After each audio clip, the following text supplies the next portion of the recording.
Dear second year students, उम्मीद है आप सब खैरियत से होंगे। सेकेंड ईयर के कुछ 6-7 चैप्टर आप लोगों ने कॉलेज के दौरान कर लिए हैं कंप्लीट। अब इसके बाद हम नेक्स्ट चैप्टर का आगाज करते हैं। आपका चैप्टर नंबर 19 है dawn of modern physics. Classical physics और मॉडर्न फिजिक्स, फिजिक्स की दो ब्रांचेस हैं।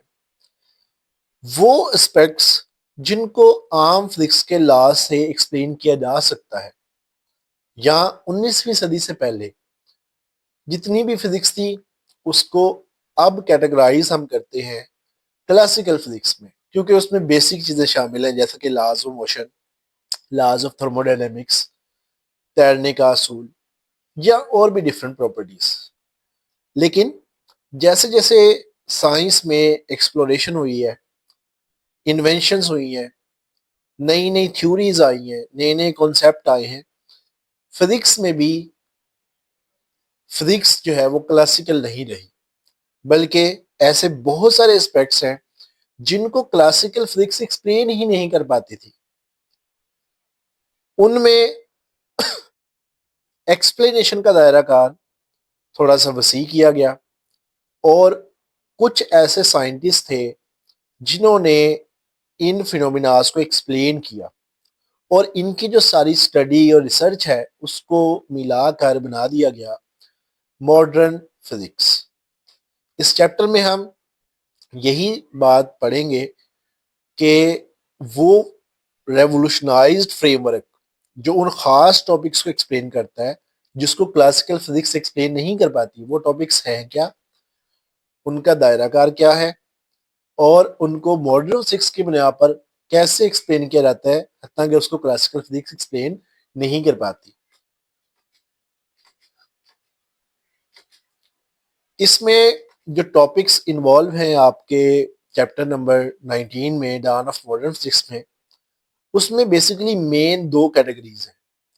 एक है रिलेटिविटी, रिलेटिव मोशन, और दूसरा है क्वांटम थ्योरी, यानी कि एटॉमिक लेवल पर, क्वांटम लेवल पर, बहुत स्मॉल स्केल पर जो पार्टिकल्स पाए जाते हैं जैसे कि इलेक्ट्रॉन, प्रोटॉन, फोटॉन्स, न्यूट्रॉन्स, उनके बिहेवियर्स, उनके रेलिवेंट फिनोमिनास को स्टडी करते हैं हम। तो इस वजह से इस चैप्टर की जो डिस्ट्रीब्यूशन है वो दो तरह से है। एक इसमें हम पढ़ेंगे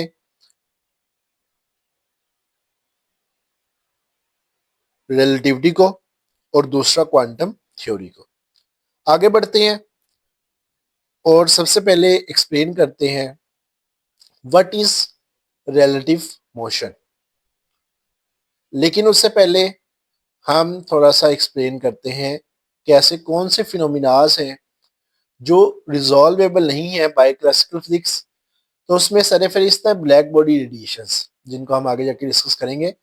इसके अलावा सेकंड फिनोमिना है फोटो इलेक्ट्रिक इफेक्ट।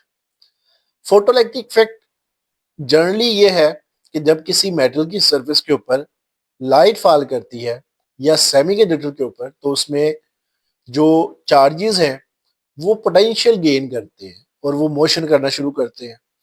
इसके अलावा क्लासिकल फिजिक्स एक्सप्लेन नहीं कर पाती एटम का लाइन स्पेक्ट्रम बनाना, यानी कि एटम जब एनर्जी रिलीज करता है तो वो सिर्फ डिस्क्रीट पैकेट्स में करता है, मखसूस आप कह लेंगे वेवलेंथ की वेव्स को या फोटॉन्स को एमिट करता है। हत्ता कि जो क्लासिकल फिजिक्स है उसकी थ्योरीज ये कहती थी कि एटम को एक ब्रॉड स्पेक्ट्रम या कॉन्टिन्यूस स्पेक्ट्रम बनाना चाहिए। उसके अलावा जो फिजिक्स है क्लासिकल फिजिक्स, वो इस बात को भी एक्सप्लेन नहीं कर पाती कि speed of light her observer के लिए सेम क्यों है। अब इसकी मैं आपको एक सादा सी मिसाल देता हूँ कि जैसे एक बस में एक मुसाफिर जो है ना वो सफर कर रहा है, और एक दूसरा बंदा है और वो बस से बाहर है, रोड पर खड़ा है। जो बस में बैठा वो मुसाफिर है उसके पास एक बॉल है, और बस की स्पीड जो है वो 40 किलोमीटर पर आवर है। अब वो क्या करता है कि वो बॉल को आगे की तरफ थ्रो करता है, बस में बैठा हुआ शख्स बॉल को जिस वेलोसिटी से वो थ्रो करता है वो है 10 मीटर पर आवर। अब अगर बाहर खड़ा हुआ शख्स उसको ऑब्जर्व करे तो वो कहेगा कि बॉल की स्पीड जो है ना वो सेम डायरेक्शन में उसने फेंकी है।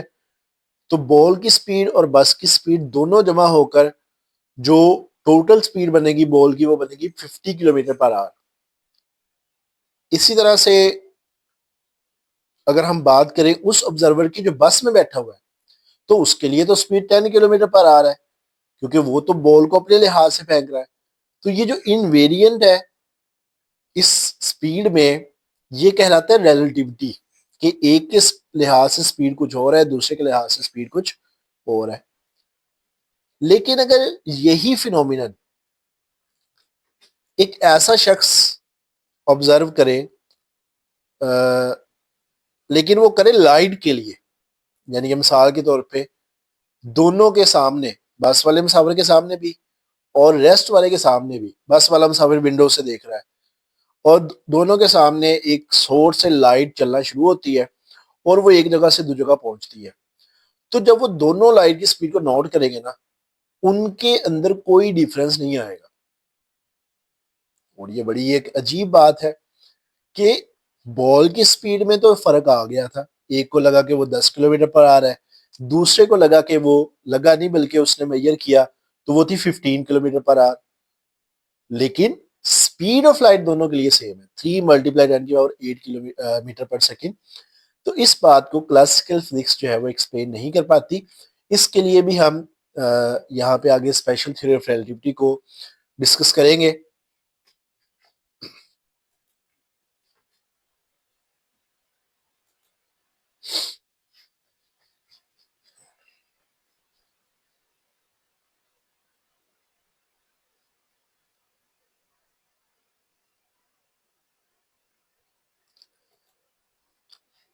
मॉडर्न फिजिक्स में दो मेन टॉपिक्स हैं, रिलेटिविटी और क्वांटम थ्योरी। इसमें से सबसे पहले रिलेटिविटी को हम आगाज करते हैं।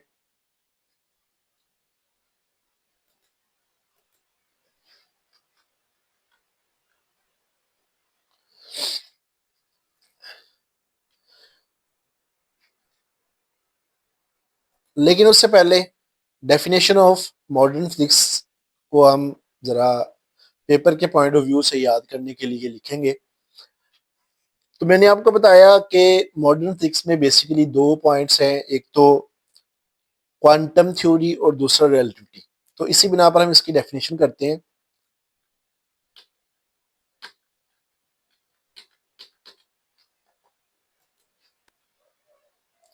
Modern physics was developed after 20th century. It deals with micro speeds and macro speeds. Macro में ज्यादा बड़ी रफ्तारें आती हैं जैसे speed of light, speed of electron in accelerators. मैं आपको एक डायग्राम दिखाता हूँ। ये जो आपको एक सर्कल नजर आ रहा है बेसिकली इसमें ये एक एक्सेलरेटर है, यानी कि एक ट्यूब है बहुत लंबी सी जिसके अंदर charge particle electron proton neutrons को बहुत ज्यादा हाई स्पीड पे मोशन करवाया जाता है। पहले इनको एक्सेलरेट किया जाता है और फिर ये मोशन करते हैं और इनके फिर बिहेवियर्स को, इनकी कोलिजन्स को और इनसे बनने वाले नए पार्टिकल्स को स्टडी किया जाता है या रिलेटिविस्टिक इफेक्ट्स को भी स्टडी किया जाता है जैसे टाइम डायलेशन, लेंथ कॉन्ट्रैक्शन वगैरह वगैरह। इसके अलावा दूसरा जो ताल्लुक है मॉडर्न फिजिक्स का है वो कि माइक्रो ऑब्जेक्ट्स के साथ, जिसके इलेक्ट्रॉन प्रोटॉन एटॉमिक लेवल पर उनका क्या बिहेवियर है। एक एटम जो है वो डिफरेंट कलर्स क्यों इमिट करता है। इसके अलावा एटॉमिक लेवल पर इलेक्ट्रॉन्स किस तरह एटम के अंदर मौजूद होते हैं ये भी हम इस चैप्टर में डिस्कस करेंगे। बेसिकली मॉडर्न फिजिक्स में जो कंट्रीब्यूशन है वो मेजरली दो साइंटिस्ट के है। एक उनमें से मैक्स प्लांक्स हैं जिन्होंने क्वांटम थ्योरी पेश की और दूसरा एल्बर्ट आइंस्टाइन।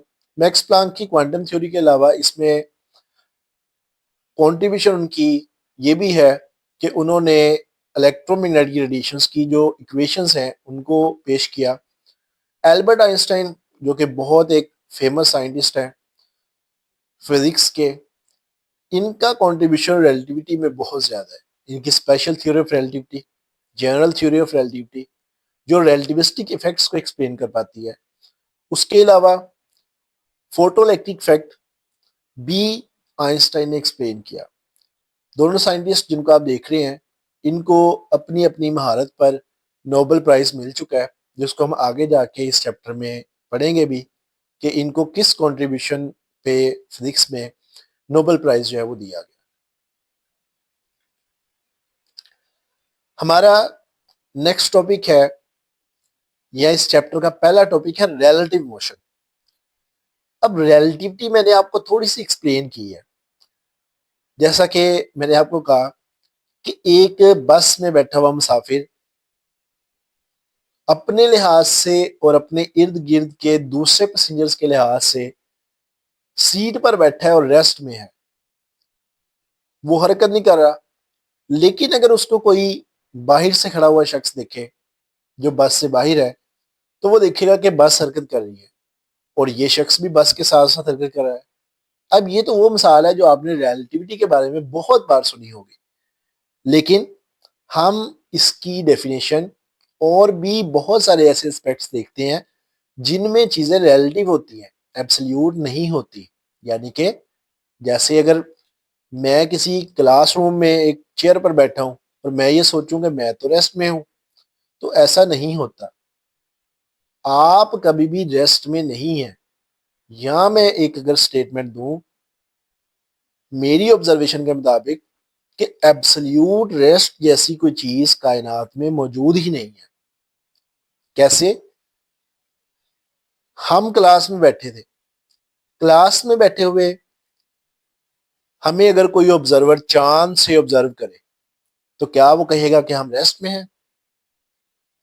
सोचें जरा। नहीं, वो कहेगा कि जमीन पर हम मौजूद हैं और जमीन घूम रही है, रोटेट कर रही है। ना सिर्फ रोटेट कर रही है, बल्कि रोटेट करने के साथ साथ वो सूरज के गिर्द घूम भी रही है। तो क्या हम रेस्ट में हुए? नहीं, हम तो मोशन में हैं। तो ये जो ऑब्जर्वेशन है, इसके बाद पता चलता है कि चीजें वैसी नहीं होती जैसी हमें दिखाई देती हैं। हर एक चीज के अंदर रिलेटिविटी इन्वॉल्व है, बस ऑब्जर्वेशन का फर्क है। जो ऑब्जर्वेशन कर रहा है उसके लिहाज से चीजें डिफरेंट होती है। तो रिलेटिव मोशन की भी डेफिनेशन हम कुछ इस तरह से करेंगे।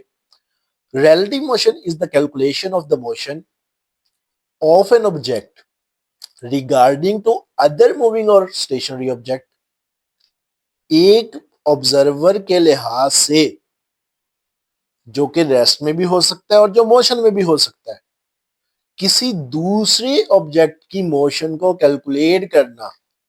अब इसमें से सही कौन है हम ये नहीं कह सकते, लेकिन दोनों के लिहाज से जो मोशन की कैलकुलेशन होगी वो कहलाएगी रिलेटिव मोशन। हमने जो एग्जांपल्स दी उनके अलावा भी देखते हैं कि क्या कोई चीज रिलेटिव मोशन की टाइप्स डिफरेंट और भी हो सकती हैं। तो यहाँ पे रिलेटिव मोशन की डिफरेंट और टाइप्स को डिस्कस किया गया है। फर्स्ट ऑफ ऑल तो हम डिस्कस कर चुके हैं, लेकिन सेकंड डायरेक्शंस के बारे में कहा गया है कि डायरेक्शंस रिलेटिव है। कैसे रिलेटिव है इनको हम इस डायग्राम से देखते हैं। ये डायग्राम में आप देखेंगे एक लड़की है जो कि अर्थ के अप साइड में खड़ी है और एक लड़का है जो अर्थ की डाउन साइड में है। अब एक लड़की क्या करती है कि वो एक गेंद को अपने हाथ में पकड़कर ऊपर की तरफ फेंकती है। अगर ये गेंद ऊपर जाएगी तो ये जो डायरेक्शन है ऊपर यानी कि अप, ये इस गर्ल के लिहाज से है। लेकिन क्या ये सेम डायरेक्शन इस बॉय के लिहाज से भी है? अगर ये गेंद ऊपर जा रही है तो बॉय के लिहाज से कहाँ जा रही है? बॉय क्या तो यहाँ पे डाउन है, तो ये इसका मतलब है ये यहां से जा रही है नीचे। तो फिर डायरेक्शंस क्या हुई? एब्सोल्यूट नहीं हुई, डायरेक्शंस आर रिलेटिव। जो चीज आपके लिहाज से सीधी है वो किसी के लिहाज से उल्टी है, और जो आपके लिहाज से उल्टी है वो किसी और के लिहाज से सीधी है।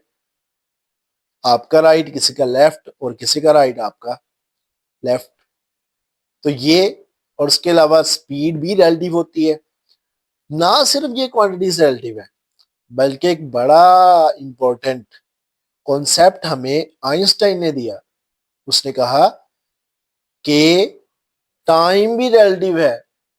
अगर आप देखते हैं कि एक दिन 24 घंटे का है, तो हो सकता है वो आपके लिए 24 घंटे का हो, वो किसी और ऑब्जर्वर के लिए 1 घंटे का हो।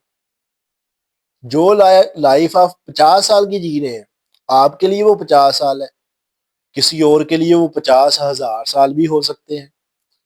इसी तरह से मैथ भी रेलिवेंट है, रिलेटिव है, लेंथ भी रिलेटिव है। आपको लगता है कि मैंने ये फासला तय करना है और ये फासला बहुत ज्यादा है, लेकिन जब आप तय करेंगे वो लेंथ डायलेट हो जाएगी, कम हो जाएगी। इस तरह से एनर्जी भी रिलेटिव है। तो ये सारे कॉन्सेप्ट्स हम स्पेशल थ्योरी ऑफ रिलेटिविटी के अंदर बहुत डिटेल में एक्सप्लेन करेंगे। फिलहाल आपने छोटा सा इंट्रोडक्शन लेना है रिलेटिव मोशन की डेफिनेशन, और जो रिलेटिव मोशन में एग्जाम्पल्स हैं उनको आपने यहाँ पे शॉर्ट के तौर पे याद करना है। आगे बढ़ते हैं हम। रिलेटिव मोशन के बाद नेक्स्ट जो टॉपिक है वो है फ्रेम ऑफ रेफरेंस। लेकिन इससे पहले एक छोटा सा आपके लिए फनी सा एक डायग्राम। ये देखें भाई, ये एक पिक्चर है, मीम बनाई हुई है किसी ने। तो वो कहता है, पुलिसमैन गाड़ी में बैठे हुए आइंस्टाइन से कहता है कि ऑफिसर कहता है कि do you have fast, do you how do you know how fast you are moving mister Einstein. कहते हैं, आइंस्टाइन साहब आप जानते हैं कि आप कितना तेज गाड़ी चला रहे थे। वो कहते हैं मैं कैसे जानूंगा, स्पीड तो रिलेटिव है अफसर।